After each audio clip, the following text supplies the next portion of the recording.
Kitabu ni cha Luka Mtakatifu, mlango wa kwanza. Tanisomea mstari wangu ni wa 28, lakini naomba tu nisomee mstari wa 26 mpaka 33. Hapo ndipo ujumbe wetu unatoka. Injili kama ilivyoandikwa Luka Mtakatifu. Tutaanzia pale mlango wa kwanza mstari wa 26 mpaka 30. Tutaweza kubarikiwa. Mwezi wa 6, malaika Gabrieli alitumwa na Mungu kwenda mpaka mji wa Galilaya, jina lake Nazareti, kwa mwanamwali bikira aliyekuwa ameposwa na mtu, jina lake Yusufu, wa bari ya Daudi. Jina lake bikira huyo ni Mariamu. 28. Akaingia nyumbani kwake akasema, salamu uliyepewa neema, Bwana yu pamoja nawe. Naye akafadhaika sana kwa ajili ya maneno yake, akawaza moyoni, salamu hii ni ya namna gani? 30. Malaika akamwambia, usiogope Mariamu, kwa maana umepata neema kwa Mungu. Kwa maana umepata neema kwa Mungu. Enda Mwanzo 39, Genesis mwambililio 39 mstari wa 4 na 5 na 6. Tasoma Mwambililio 309 mstari wa 4 na mpaka wa 6. 39 mstari wa 4 4, 5, 6. Nasoma, Yusufu akaona neema machoni pake, akamtumikia, naye akamweka awe msimamizi juu ya nyumba yake, na yote aliyomo akayaweka mkononi mwake. Ikawa tokea wakati alipomweka awe msimamizi juu ya nyumba yake na vyote vilivyomo, Bwana akabariki nyumba ya yule Mmisri kwa ajili ya Yusufu. Mbaraka wa Bwana ukawa juu ya vyote alivyokuwa navyo katika nyumba na katika shamba. Mstari wa 6, akayaacha yote aliyokuwa nayo mkononi mwa Yusufu, wala hakunjua habari za kitu chochote chake, ila hicho chakula alichokula tu. Baba, neno lako liko mbele zetu, tunajua ndio chakula chetu cha kila siku. Wanadamu haishi kwa ajili ya mkate, kwa ajili ya kinywaji, bali ni kwa ajili ya neno litokao kwa kinywa chako Baba. Nena nasi kupitia kwa neno lako wakati, kwa utukufu wa jina lako tumetulia kwako, tulishe jina lako likainuliwe zaidi. Kwa jina la Yesu tuomba na kuamini. Amen. Amen. You are highly favored. Bwana asifiwe. Amen. Wewe umeonewa kibali mbele za Mungu. Wimone useomedhone mangai. Ni nani huyu ambaye anaweza kupata kibali mbele za Mungu? Bwana Yesu asifiwe. Amen. Ni nani huyu ambaye atapata kibali mbele za Mungu? Ni yule ambaye amekombolewa na ameokolewa na damu ya Yesu. Bwana asifiwe. Amen. Ni yule ambaye amefanyika mwana katika ufalme. Ni yule ambaye amesamehewa dhambi zake. Ni yule ambaye amekubalika kuwa mwana katika ufalme wa mbingu. Bwana Yesu asifiwe. Amen. Maandiko yametuambia kwamba Mariamu, msichana mdogo, katika wakati wake wa kuposwa ili aweze kupata mboma, na akawa ameengage na kijana Yusufu wakingojea ndoa takatifu wakati ufike, katika ile mipangilio walikuwa nayo. Maandiko imetuambia kwamba tazama, malaika wa Bwana akamtokelezea Mariamu na akamwambia usiogope, Bwana Yesu asifiwe. Kwa sababu nimetumwa kwako na nimekuletea habari ya kwamba utabeba mimba na utakachozaa kitaitwa Yesu. Mtoto utakayepata jina lake litakuwa Yesu. Ni kwa sababu umeonewa kibali mbele za Mungu. Wakati Mariamu alikuwa amezaliwa katika mwaka wake, ninajaribu kuona kulikuwa wasichana wengi walizaliwa wakati ule. Mary alikuwa na age mates wake wengi, na katika kuishi kwake aliishi akiwa na marafiki wasichana. Wale pia wao wangetumika. Bwana asifiwe. Wale pia Mungu angewachagua.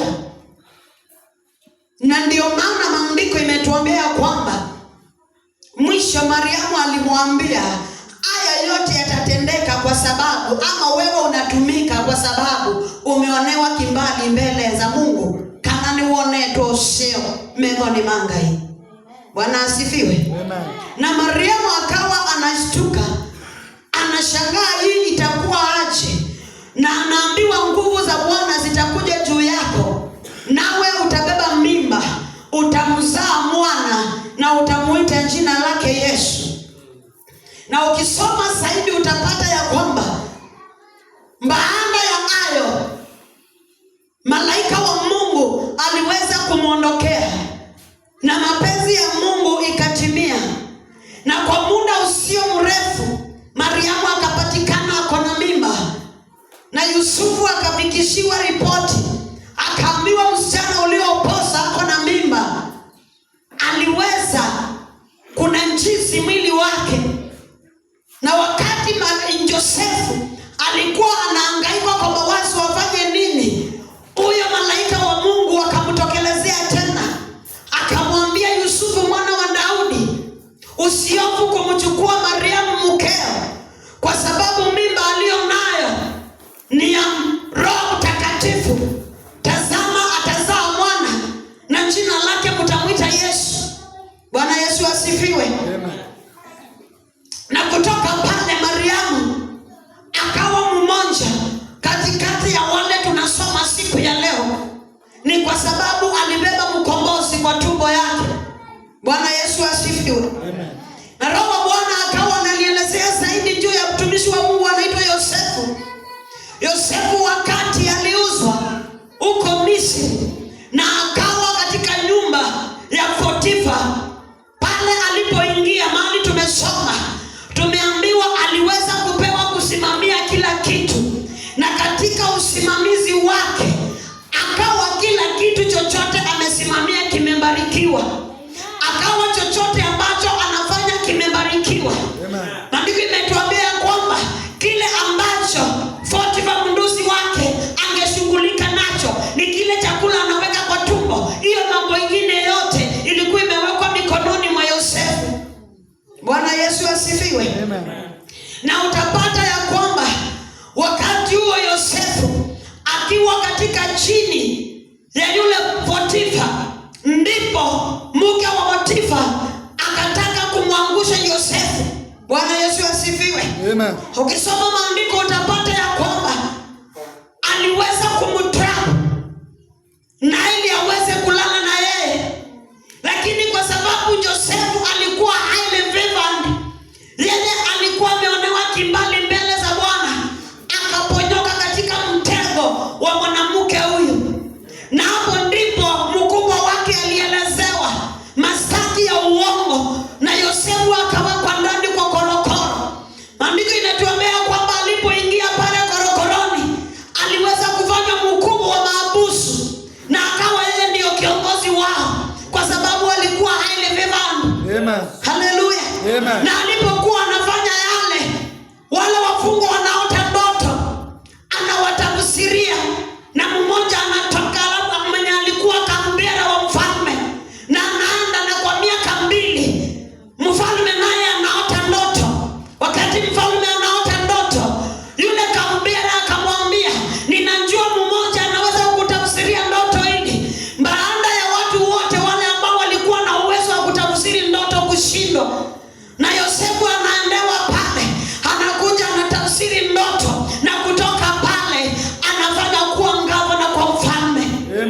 Haleluya. Ni kwa sababu alikuwa highly favored. Yes. Kwa sababu alikuwa amepata kibali mbele za Mungu. Amen. Mpendwa, nataka kukuambia in a very short way. Ni kuambia ya kwamba when you are highly favored, wakati wewe umeonewa kibali mbele zako, mambo makubwa yanatendeka juu yako. Wakati umeonewa kibali mbele ya macho ya Mungu, ushindi mkubwa unafanyika katika maisha yako. Wakati umeonewa kibali mbele za Mungu, unafanyika mtu mkubwa mbele ya watu. Ni kwa sababu kibali cha Bwana kiko juu yako. Ninaongea na mtu ambaye amejidharau na anaona kana kwamba hafai mbele ya watu. Ni kwa sababu ya status zako za masomo, status zako za pesa, status zako za kuvalia, status zako za hata ile chakula unakula, status zako za ile nyumba uko nayo. Nataka kukuambia ya kwamba the moment ulifanyika mtoto wa Mungu, hapo ndipo ulipata kibali mbele za Mungu. Kwa hivyo Mungu akikuangalia akiwa juu mbinguni, hakuangalii vile watu wanakuangalia, anakuangalia na jicho lingine ambayo ni ya mtu ameonewa kibali mbele za Mungu. Ni kwa sababu wakati Mary alionewa kibali, tunaona watu wale wengine wakimwangalia akikaa kutotoshea nguo kwa sababu ako na mimba.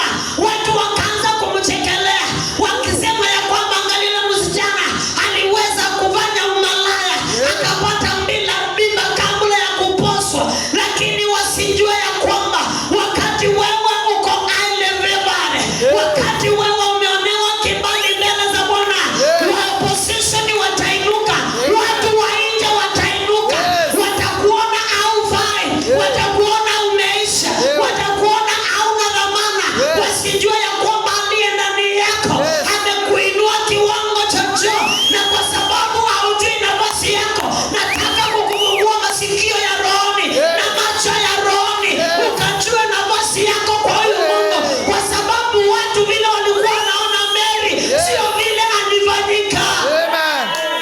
Haleluya. Sio vile walifanyika. Waangalie wakiwa katika harusi ya pale Kana. Haleluya. Yule Mary ambaye waliona msichana, na kwa sababu wengi hawakuamini kama mimba ilikuwa ya Roho Mtakatifu, walikaa pale wakisema wachana na yule. Aliweza kuona Yusufu, na hata Yusufu kichwa yake ni kama ishikanishi. Lakini siku moja waliweza kujua kile Mariamu alikuwa amebeba kilikuwa out of highly favored. Kwa sababu harusi tunaona mvinyo unaisha, wakati unaisha tunaona yule Mary ambaye wako highly favored anaenda mbele za mtoto wake, anamwambia kijana, si ufanye jambo, si uangalie watu, si sherehe itakatizwa kwa sababu mambo imeharibika. Alafu kwa sababu alikuwa anajua huyu mtoto Yesu ni wa aina gani, akasema ya kwamba atakachowaambia nyeni. Haleluya. Kwa sababu Mary alikuwa anajua kile alikuwa amebeba na akazaa ni out of kupata kibali mbele za Bwana. Alikuwa anajielewa vizuri sana.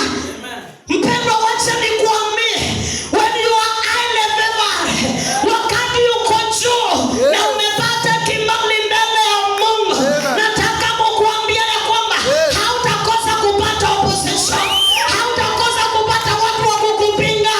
Wengine watakushusha moyo, wakuambie ni Yesu yuko hapa ikitata. Lakini nataka kukuambia when you are highly favored, unakubalika kwa mfalme. When you are highly favored, unainuliwa, watu wanaangalia. When you are highly favored, unasimama mbele ya watu wakubwa, hata kama wanaona aje, wanashangaa na mbona huyu ndio yule fulani, kwani kumekuwa aje? Ni kwa sababu hawezi wakaelewa kuna kitu kiko juu yako. Haleluya.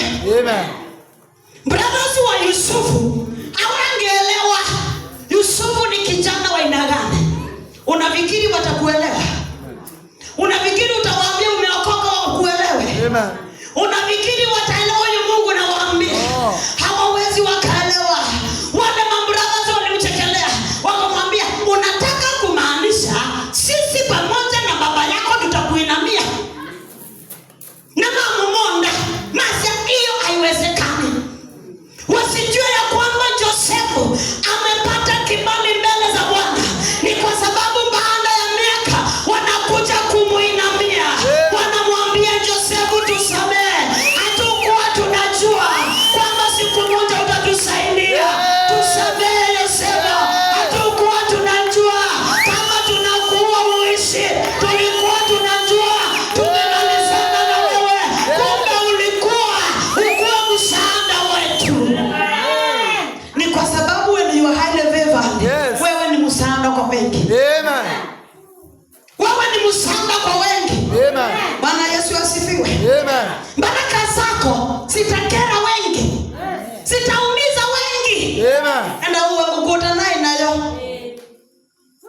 watasikia vibaya.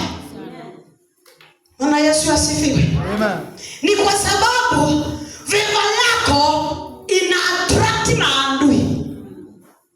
Kile kilicho ndani yako kinavutia maadui. Amen. Kinapovutia maadui, unapata ya kwamba chochote ambacho unajaribu kufanya kinapingwa.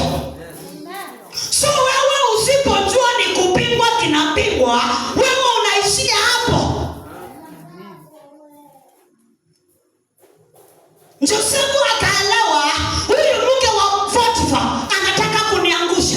Amen. Ni lose my focus. Yes. Ni lose my priority. Yeah. Ni lose my cost. Yes. Ni lose my value. Yes. Akanjua hapana. Yes. Afadhali nitoroke bila shati. Yes. Nionekane nikiwa wazima. Maandiko hutuambia Josefu alitoroka bila shati. Yes. Akaachia yule mke wa Potifa. Yes. Mke wa Potifa akaichukua akapeleka kwa bwanake. Akamwambia, angalia yule kijana umeleta hapa. Yes. Lakini Josefu hakulose focus yake. Amen. Alijielewa na akajua ya kwamba wewe mwanamke, hata ukifanya nini, hata mkiniingiza ndani, aliyenitoa kwetu, Yes. wakati nilikuwa nimepangiwa kuuawa, Yeah. na kupitia kwa brother wangu mmoja akasema hapana, Yes. msimuue, Yeah. afadhali mumuuze, Yes. aende akaishie na huko mahali ya tuoni. Wao walidhania hiyo ndio mwisho wa Yosefu. Yes. Kwa hivyo Yosefu alijua huyo Mungu aliyeniokoa wakati ule, hata wakati huu ataniokoa. Amen.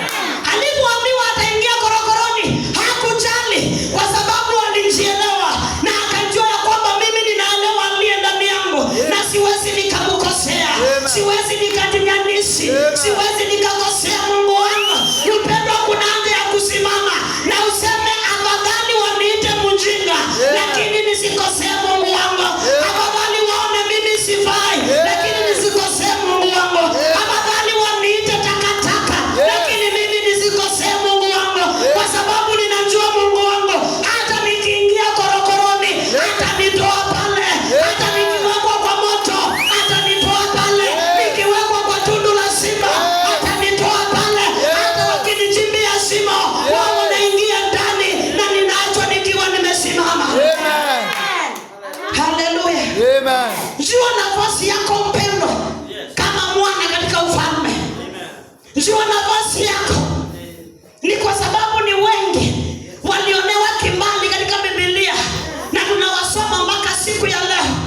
Angalia Noa alionewa kimbali mbele ya Mungu. Katika kizazi cha dunia yote wakaangamizwa, wakabakia Nuhu na familia yake. Angalia opposition. Wakati Nuhu anaambiwa ajenge safina, wanaona mjinga. Wanashangaa wewe mzee ni mtu wa aina gani? Hii kitu unajenganga miaka 20, miaka 30, miaka 40. Ni kitu ya aina gani? Kwa sababu hawezi wakaelewa. Lakini wakati mvua ilikuja, walijaribu kupanda kwa miti. Miti ikafunikwa. Wakapanda kwa magorofa. Magorofa yakafunikwa. Wakapanda kwa milima. Milima ikafunikwa. Na wote wakaisha. Ni kwa sababu Nuhu alipata kibali. Na wakati walileta opposition, yeye hakusikia. Amen.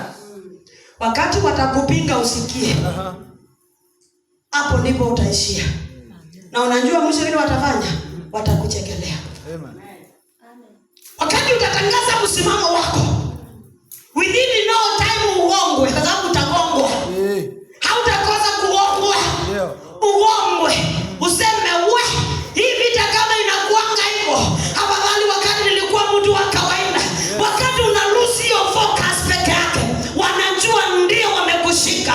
Mwisho ngojea kuanguka kwako. Utaanguka pa na watakushekelea. Wataacha wakisema alikuwa anajivuna.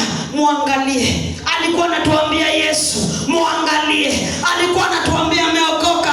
Muangalie. Angalia aliama kanisa yetu. Akatangaza ameokoka. Muangalie. Nuhu wakati alichekelewa na kuambiwa mambo mengi, yeye hakutaka kujua. Alijua aliyemwambia ajenge safina Yeye ndio atamuonyesha hii sevina ni ya kazi gani. Huyu Mungu alikuokoa na amekusimamisha. Yeye ndio mwisho atakuonyesha hii wokovu mwisho yake ni nini. Amen. Na Yesu asifiwe. Amen. Wapendwa, wacheni tukanjue nafasi yetu. Amen. Ni kwa sababu kila kiwango, kila baraka, kila kuinuliwa, chochote kile Mungu anaachilia katika maisha yako, unjue ya kwamba kinavutia maadui. Amen. Bwana asifiwe. Amen. Kinavutia maadui. Ushaitembea hivi, unakutana na mtu anakuambia na wewe uko smart. Leo uko smart. Nilienda mahali pengine na pale mahali kile siku nyingine. Na nikawa ninakaa na mama mwingine mwenye alikuwa wa hiyo chale. Sasa dada mwingine akakuja pale mahali tulikuwa. Akakuja akatusalimia na akasalimiwa alikuwa na chale. Akamwambia, fulani, wewe leo ni smart." Alafu naye mwenye chale akaambia mwenye kumwambia ni smart, "Hata wewe pia wewe ni smart." Unajua vile alimwambia? Alimwambia, "Nyenona amaniye kwikala ni smart."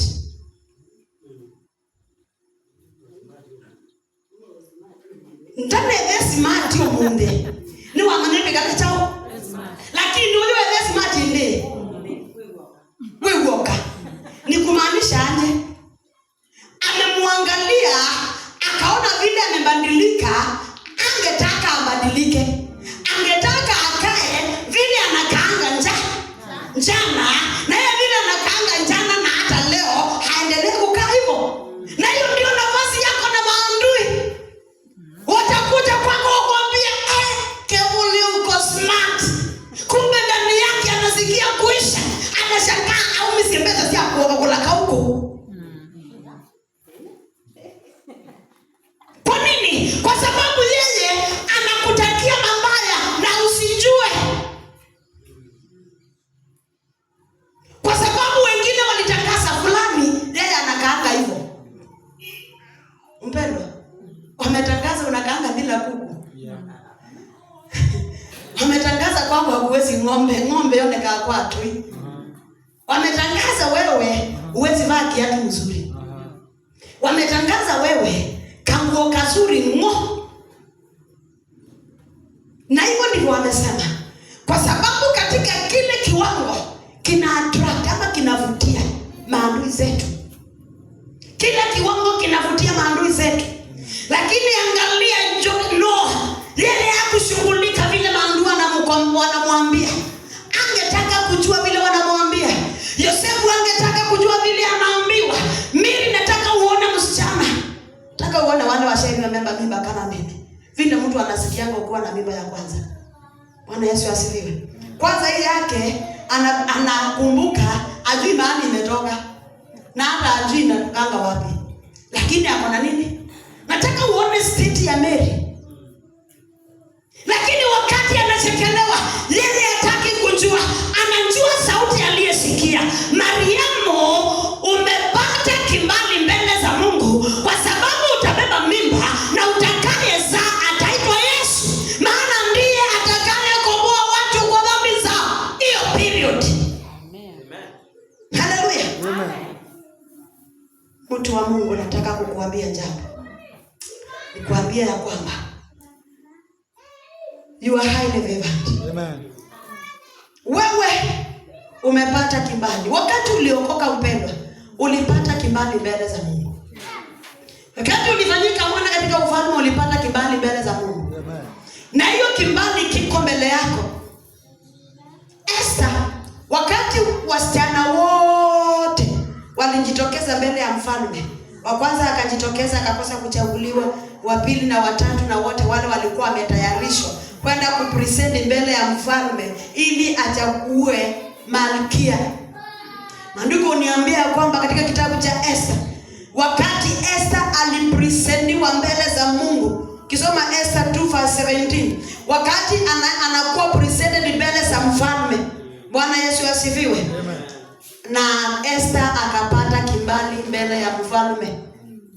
Haleluya. Esther akapata kibali mbele ya mfalme kwa sababu Esther alijielewa, I am highly favored. Esther alijielewa, mimi si mtu wa kawaida. Mpendwa, lazima ujielewe wewe sio mtu wa kawaida. Na wacheni niwaambie, yule Mungu ako ndani yenu, yule Mungu ako ndani yangu, sio Mungu wa kuchezewa. Wana tulikuwa fellowship Thursday wanajua. Bwana Yesu asifiwe. Sio Mungu wa kuchezewa. Kwa sababu ako na nguvu na ako na uwezo. Na akimaliza kutangaza you are highly favored, hata wakishikana mikono wakumalize hauwezi ukaisha. Hata wakitangaza ya kwamba huwezi ukaendelea, watapata unaendelea. Hata wakitangaza ya kwamba umekwisha, wanapata unaendelea. Hata wakitangaza ya kwamba hautawahi simama tena, wanapata unasimama na unaendelea. Kwa sababu when you are highly favored, unakula na wafalme. Tunaona ya kwamba Yosefu anakaa kwa mfalme. Tunaona Esther anakaa kwa mfalme. Wakati you are highly favored, na kuambia mpendwa, utakula na watu wakubwa. Utakula na watu wakubwa. Utakula na watu wakubwa. Na jambo la pili nataka kukuambia, wewe utakuwa wa kuokoa wengi. Nuhu akaweza kuokoa kizazi ambacho baada ya hayo kiliweza kuongezeka.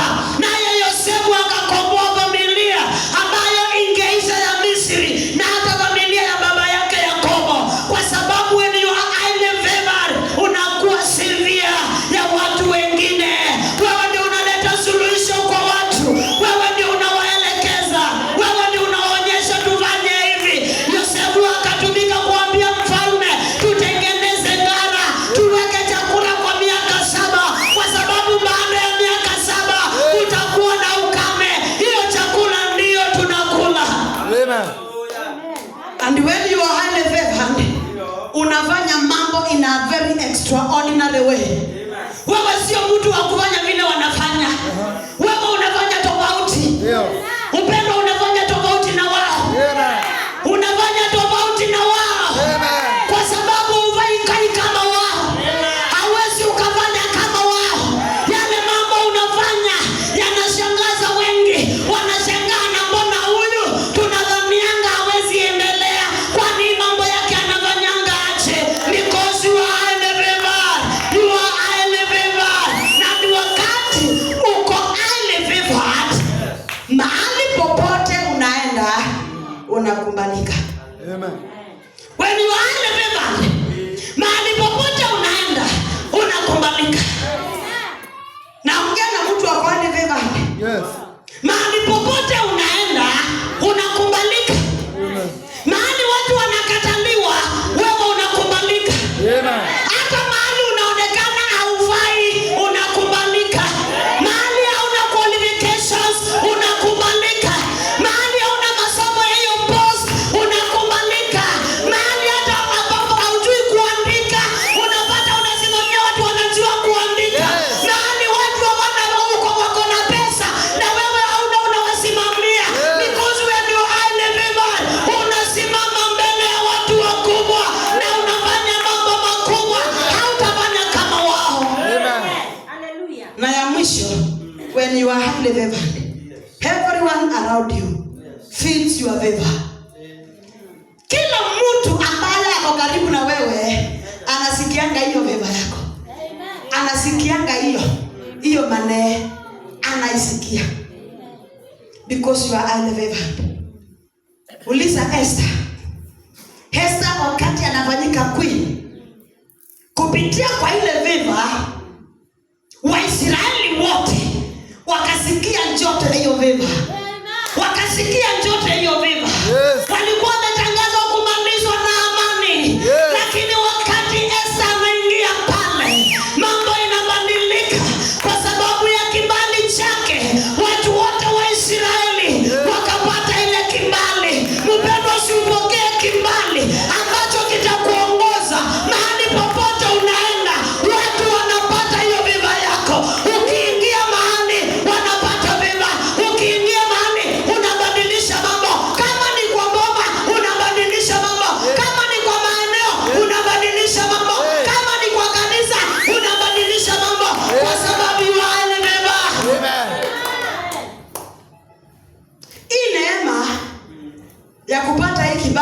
wetu sisi sote. Amen. Kama umefanyika mwana. Amen. Kama umefanyika mwana. Amen. Kama umefanyika mwana. Amen. Wewe sio mtu wa kawaida. Hallelujah. Wewe sio mtu wa kawaida. Amen. Wewe sio mtu wa kawaida. Amen. Nasema wewe sio mtu wa kawaida. Amen.